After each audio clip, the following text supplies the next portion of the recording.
Welcome. My name is David Eisbrouch. I've had the privilege of being a guest commentator on LawNewz, and today I have the special privilege of being a guest host for a segment that we're airing on the opioid litigation across the United States and the pending cases that are being filed against the manufacturers and the distributors of the opioids.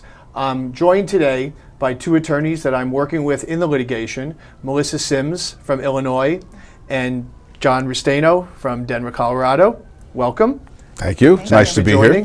As I mentioned, I am participating in the litigation, to be fully disclaimed here. I am working with both attorneys who have specialties in the area. I am a mass tort lawyer, as is John Restaino. A mass tort is basically a conglomerate or the consolidation of many plaintiffs bringing a cause of action against one defendant. So mass being many and tort being a civil wrong, you're basically filing an action which could be in negligence or other counts, which we'll discuss today. But a mass tort is similar to a class action with some differences which we don't have to go into today. But today's main topic will be the opioid litigation and the epidemic across the United States and what's being done about it. You hear certain politicians and even our president declaring a state of emergency about the opioid litigation, but they don't discuss how you can stop it by attacking its roots. We talk about what's happening to the consumers and the users and those that are being exposed to the drug and being overdosed to the drug. However, no one is talking about how this started, why it happened, and who we are going after legally for recourse, both by consumers and by municipalities and states across the country. So I'm going to open up by asking John, who's the bad player here? Who's the target? The target here are the manufacturers and the distributors of the opioids. One of the biggest targets is Purdue Pharma, who manufactured and through its distributors distributes OxyContin. And OxyContin was approved by the FDA in 1996, and the aggressive marketing by Purdue really started off the avalanche that led us to where we are today. Okay, let's first look at Purdue. If we can pull up the graphic, please, to number one, just to see who Purdue is. Purdue Pharmaceutical is based out of Connecticut. It was founded in the 1950s by three brothers who were all psychiatrists, very interestingly, and they bought a small pharmaceutical company, which at that time had two products, one being a laxative and I believe the other one being an ear cleaner. But as we scroll down, we see some of the products, Colace, Betadine. Betadine is the lotion, iodine-based cleanser that's used by doctors in procedures in hospitals and doctors and physicians' offices across the United States daily. It's the dark reddish purple. Exactly. No, the purple is Pfizer-Hex. It's the reddish iodine colored. This is a great time to mention that you are also a physician. I am a podiatric surgeon and I am an epidemiologist. Okay, just discuss briefly about epidemiology and how that ties into the opioid litigation. Sure. The epidemiology is the study of the incidence and prevalence of disease in a population. What does that mean? How many numbers of patients or people living in, for example, in New York City, what percentage of the city has diabetes? That would be the prevalence, the numbers. And on any given day, we can say X number of New Yorkers have diabetes. The incidence is how many New Yorkers will develop diabetes this year. So when we're looking at a drug and we're looking at its use and its overuse and misuse, then because of the pharmaceutical nature of that, technically speaking, we're looking at pharmacoepidemiology. And we're also looking at risk factors with epidemiology? Yes. The other aspect of the epidemiology is looking at the studies of how if the drugs are effective and the side effects of them, and looking at clinical trials, risk benefit. Does the drug do what the company hopes it's going to do? And if it does, every drug has risks. but hopefully the benefit of the drug outweighs the risk. In your opinion, why is the opioid epidemic considered a crisis at this time? Because we're now dealing with numbers that are just truly mind-boggling. For example, the number of prescriptions that have of OxyContin from 1996 to the present day, we're talking about a magnitude of numbers of prescriptions that are being written and billions of drugs that are being diverted to the dark web and the pharmacies that are on the black web, and through pill mills that exist that are just giving out. And the root being the aggressive marketing in the 1996 by Purdue with OxyContin to get physicians to overprescribe the medication, which was very, very effective. All right, Missy, the drug companies such as Purdue are manufacturing the tablets, Yes. manufacturing the pills. Yes. The doctors are writing the prescriptions. Yes. How do you hold the drug manufacturers liable for manufacturing a legal drug and the doctor's writing a prescription? Well, that's a great question, David. We get asked that every day when we're out talking to people that are affected by the opioid crisis. So every party to that possession of controlled substance has a duty under the DEA rules and regulations. And what it is a closed loop form of distribution. Everyone has an independent requirement pursuant to their license with the DEA that makes them responsible for where those pills end up. Every one of them are supposed to have institutional controls to prevent diversion, to prevent the unlawful diversion that John spoke about. They're not supposed to go to the pill mills. They're not supposed to go to the black market. You're not supposed to be able to buy these. There's 70,000 pharmacies on the dark web. You're not supposed to be able to do that.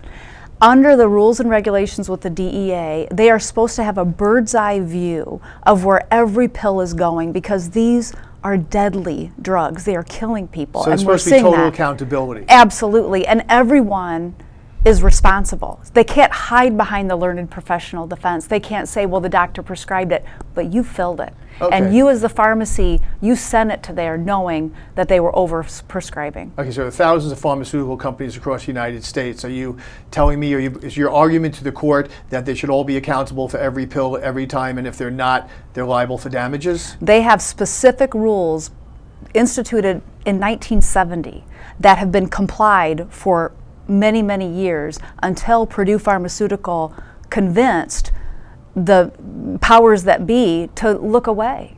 And for years they have looked away. And now they're being brought to the table. John, let's talk about the powers that be that have been looking away. The drug came onto the market 20 years ago? Give or take. 1996. OxyContin we're talking about came out in now. 1996. Now, the first question that came to my mind, being in this industry and being a mass tort lawyer and suing pharmaceutical companies for the last 25 years, is this drug should have come off of label and been a generic drug by now, correct? Correct. What happened? It's an interesting story, actually. The day that the patent was going to expire, which would now allow generic manufacturers to come in, Purdue and the FDA agreed that Purdue had changed the formula of OxyContin. Why'd they do that? Well, prior to that date, you could take an OxyContin pill and easily crush it. And by crushing it, crush it down to a powder, which could then be dissolved and injected or snorted. And For a more severe high? For a more severe, faster high versus taking 2, 3, 4 orally and waiting for it to be dissolved in your alimentary canal, in your stomach, and distributed through your body. So Purdue changed the technology, made the pill so that it was harder, or if not impossible, to now crush down into its powder form. And by changing that formulation, they extended the life of the patent, and the FDA told that the generics, you can't sell the generic form because that was based on the more easily crushed form. So because the patent was extended, because the formula was changed, the patent was extended right now indefinitely. In essence, yes. Have you ever heard of that being done before with any other medication or pill? No. In fact, when I did learn the story, I just was truly wondering, is this real? Did that really happen? but it did. Now, there was another generation before OxyContin that started as oxycodone, correct? Correct. The pills have been around for a long time. In fact, Purdue had a drug called MS-Contin, and MS-Contin was going off patent, and that was a big cash cow for them. And they took a new developed technology where it was more slowly released, and they applied it to the generic form, not the generic from a different company, but the generic form of MS-Contin, oxycodone, and they made it a slower released version of it that lasted by their advertising for up to 12 hours, and they call that OxyContin. Is that what's now known also as hydrocodone, or? Hydrocodone is another generic form of it. Generic form. Yes. Now, ironically, if OxyContin had come off of patent and was sold generically, actions could not be brought as easily as they could now against the manufacturer if it was a generic drug, correct? For certain claims.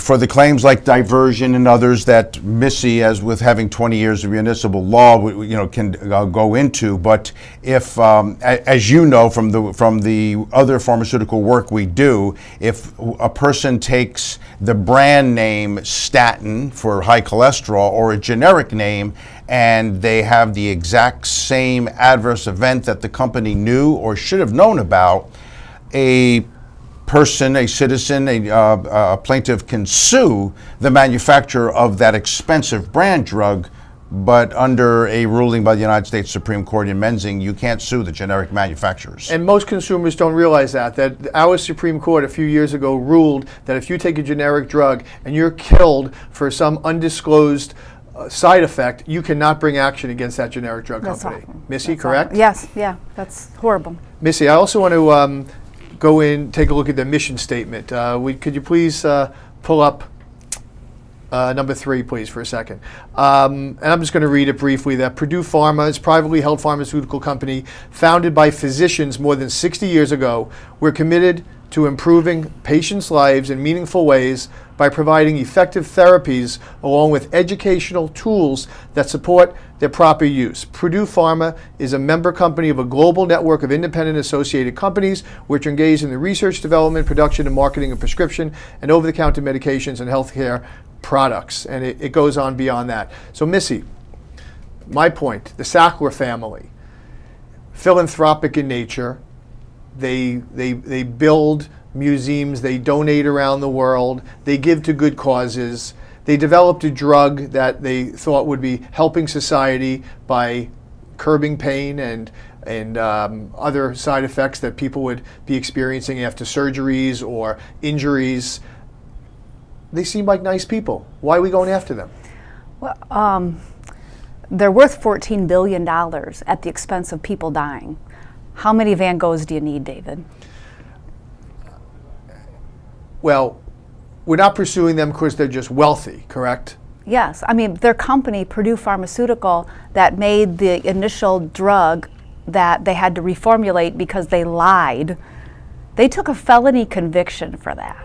The way I look at those people, they are convicted felons. This was about 10 years ago, correct? Yes. In 2007, Purdue Pharmaceutical was charged with unlawful and illegal marketing, and they were convicted in federal court. They took a plea deal. Their president, their attorney, and a top executive took misdemeanor convictions.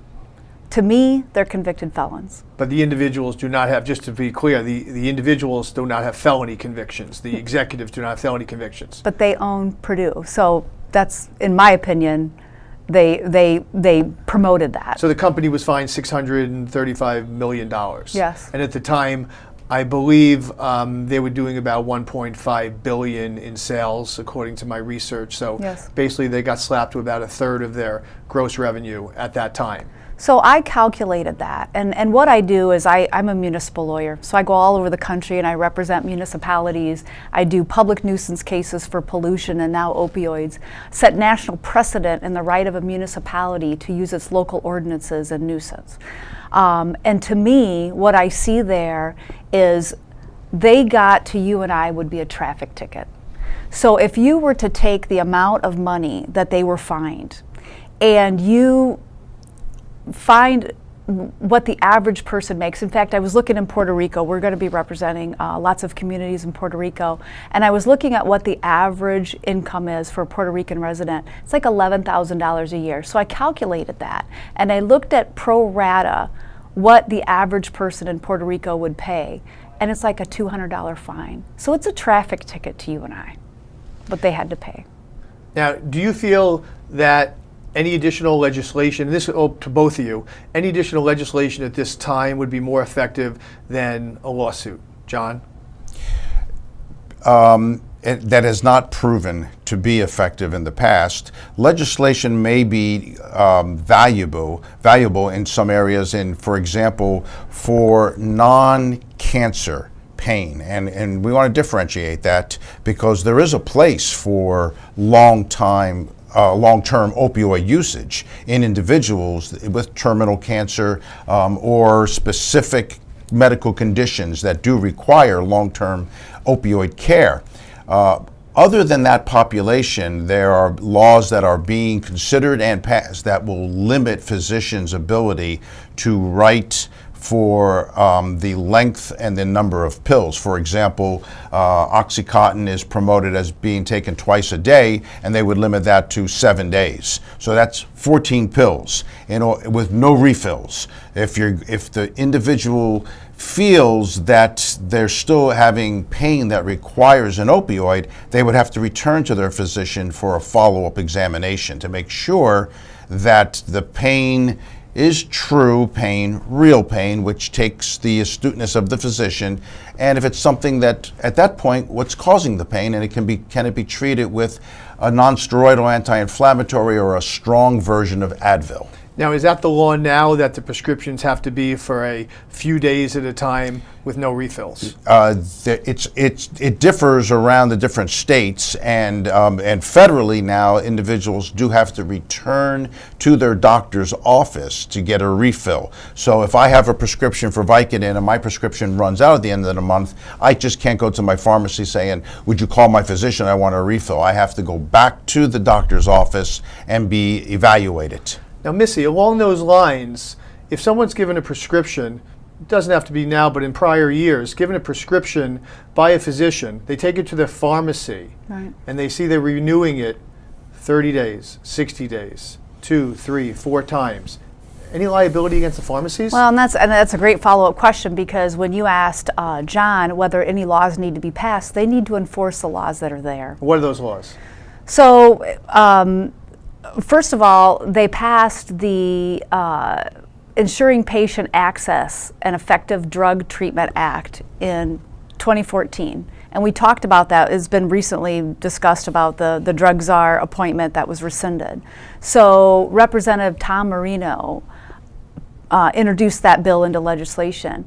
What they did is they took away the DEA's rights to go after the licensed manufacturers and the distributors for failing to respond to the proper rules that are already in place. They don't need to pass any more legislation. They need to enforce the laws that are there. The laws that are there are effective, but they need to be enforced. So the manufacturers and the distributors are required to follow up on a physician's prescription. So physicians, yes, they're responsible to not... But the pharmacies in particular, we were talking about, yes, the pharmacies have some corresponding liability. Yes, they have absolutely corresponding liability, David. So they are required by the DEA rules to make sure that these pills don't go to the black market and that they won't kill people. Why else are the pharmacists there? They're not there to just sit behind a desk and pump out pills all day long. Right, they're not there just to dispense without any oversight. Absolutely, they're supposed to investigate. If they see that there is a pill or someone that is a chronic user, and these are chronic users, of very, very deadly pills that will kill you. I'm sure John will explain. But these pharmacists have that corresponding duty, and they have been fined. So the DEA fined Walgreens $80 million for not following up with her corresponding duty. So what is that Was that for corresponding duty? OxyContin? Was that for opioids? That was for controlled substances. So the DEA, Joe Ranasisi, if you happen to catch him in the news recently, but he was the DEA whistleblower, and I'm sorry to interrupt. He was a gentleman on 60 Minutes recently, yes, who they highlighted as whistleblowing against the industry. Yes. Former DEA agent. Yes, and he was the head of diversion control. He actually has a law degree and he has a pharmacist degree. And so he is a dedicated troop who worked for the DEA for 30 years, and he went after those pharmacists and those manufacturers and the distributors for the unlawful diversion and failing to comply with their corresponding duties. Let's take a look, John, if we could please pull up the warning label, graphic number 2. I'm just going to read it just briefly. And bold letters on top of the warning label. Warning: addiction, abuse, and misuse, life-threatening respiratory depression, accidental ingestion, neonatal opioid withdrawal syndrome. And then OxyContin exposes users to risk of addiction, abuse, and misuse, which can lead to overdose and death. Assess patients' risk before prescribing and monitor regularly for these behaviors and conditions. Okay. So, John, seems like a very straightforward warning. Now, in all fairness, this is the warning, I believe, that was changed in 2015. Correct. What happened before that? Before that, it was watered down a lot more than that. And even with that type of language, when it's appropriately prescribed, and for that I mean post-operatively, following surgery, for post-traumatic problems, somebody breaks an ankle, that individual is in severe pain, and that person should be treated appropriately. And an appropriate treatment can include an opioid for a short period of time. That individual is not going to read the warning label lying in the emergency room and say, wait a minute, I don't want to take this. This could be addictive. In that situation, the person needs pain relief. Where the problem arises is Purdue aggressively marketed OxyContin when it was first released, telling physicians that it was different from all the other opioids in the market, because all the other opioids in the market lasted 4 to 6 hours, and OxyContin lasted 12 hours, and you only had to take it twice a day. The studies upon which that was based are very, very weak epidemiological studies, and in fact, in each study, roughly a third of the patients needed what they call rescue medication before that 12 hours was up. They were already getting back in pain. In the real world, without principal investigators and nurses watching over the study, individuals at the 8-hour mark were starting to have pain, so they took another one. And so all of a sudden, the prescriptions were running out faster, the individuals were remaining in pain, and the physicians were faced with writing for more pills or writing for a higher dosage. More pills, higher doses of an addictive medication is the perfect formula for addiction. Mm-hmm.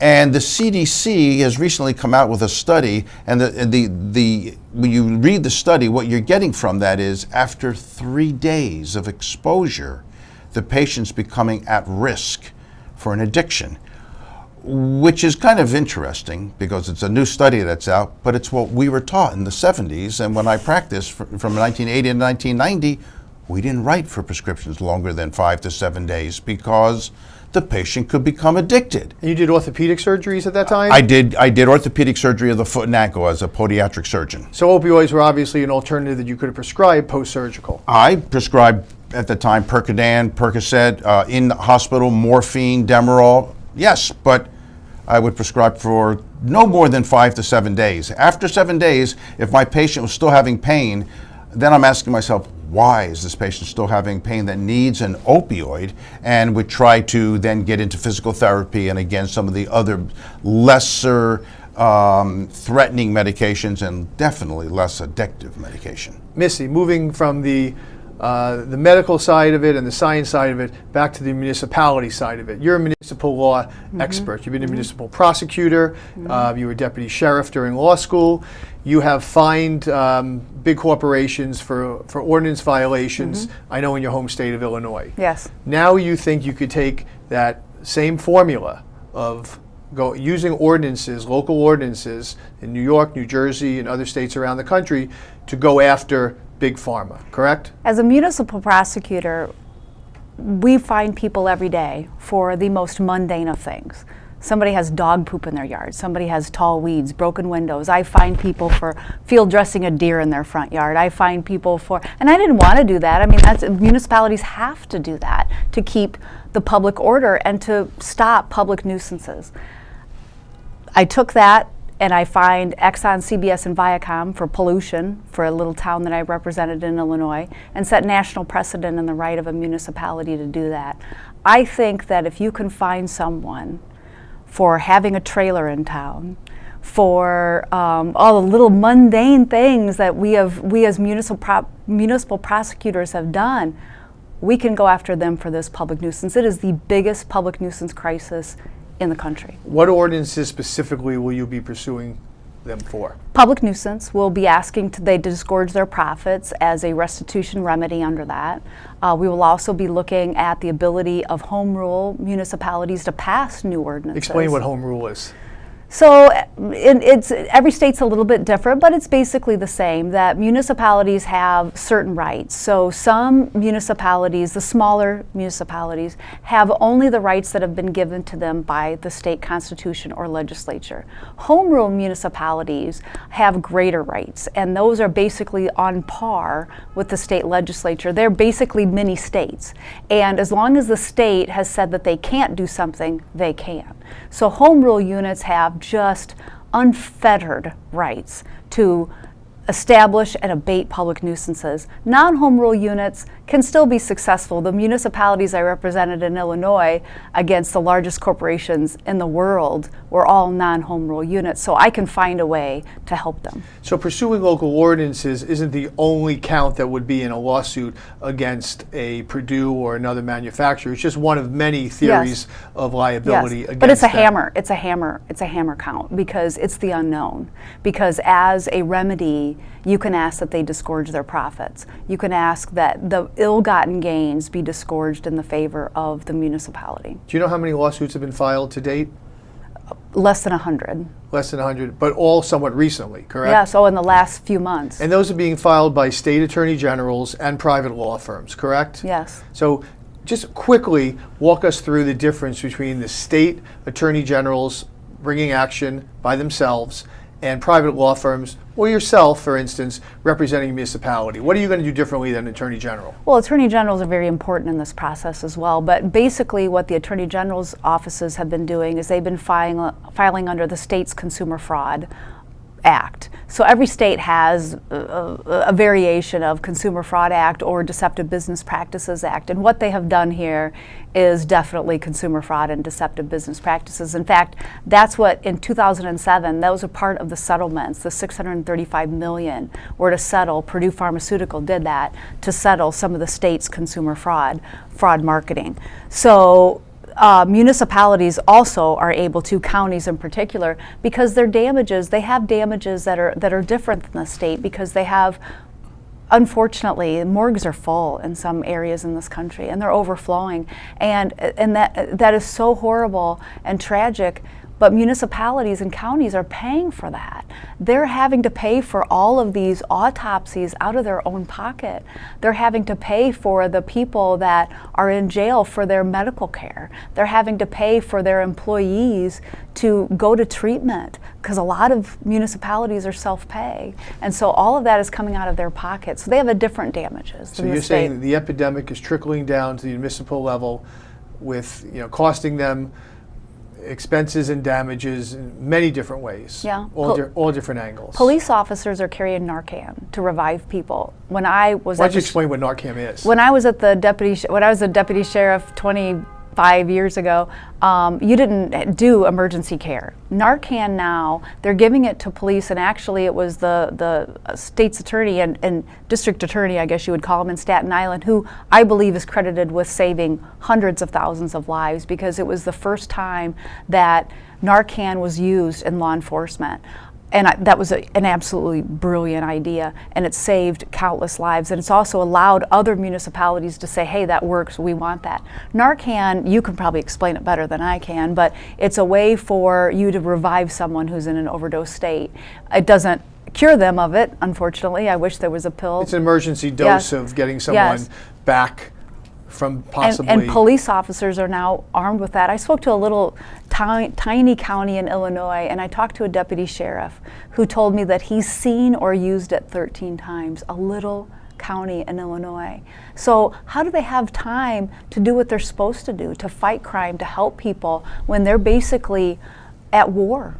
We're getting a little tight on time, but John, I just want you to touch on the other actions that have been filed on behalf of the consumers that are taking these drugs, and some of those have been filed as well. And how do you size up that litigation? Yes, there are firms right now that are looking and signing up individuals themselves that have been damaged through addiction. When you're looking at the younger population, especially someone who injures a leg playing football while in high school or college, is then given a 30-day prescription for something like OxyContin. At the end of the 30 days, you may very well have an addict on your hand. And now this individual returns to his doctor and his physician. He or she may think to themselves, I'm not giving this individual any more OxyContin or opioids because it's been 30 days and he shouldn't be in any more pain, and cuts this individual off. Well, this individual is physically addicted and will begin to go through withdrawal, which is a horrific experience, including what's called hyperanalgesia, meaning the pain can be aggravated. So the existing pain is made to feel worse by the withdrawal, and so they turn to the streets, to the cheaper, more readily available heroin. So we're seeing individuals that have gone through the route of opioid addiction, which leads to a heroin addiction. And now in the public health world, we're looking at the epidemiology, and what was decreasing rate of HIV is now beginning to spike up because we have more heroin addicts sharing dirty needles. And we now have equal spike in hepatitis C, which is also transmitted. So all of these claims can be brought by an individual who's been damaged. Well, I'm glad we had the time to start touching on this very important topic and epidemic, and there's a lot of tie-ins that really come out of this, and legalization of marijuana and medical use marijuana, recreational marijuana, and how that has helped the epidemic somewhat on a very small level, but also educating children at a very young age is also part of the solution. And we all attend conferences, and I want to thank you both again. You're both special counsel to Sanders Phillips Grossman, a law firm that I've handled cases with throughout my career. I look forward to, again, working with you throughout this litigation. It's really at the infancy level. And I also want to thank LawNewz for giving us the forum to discuss this today, and look forward to coming back to discuss it as the litigation progresses. And that's it for now, and thanks for watching.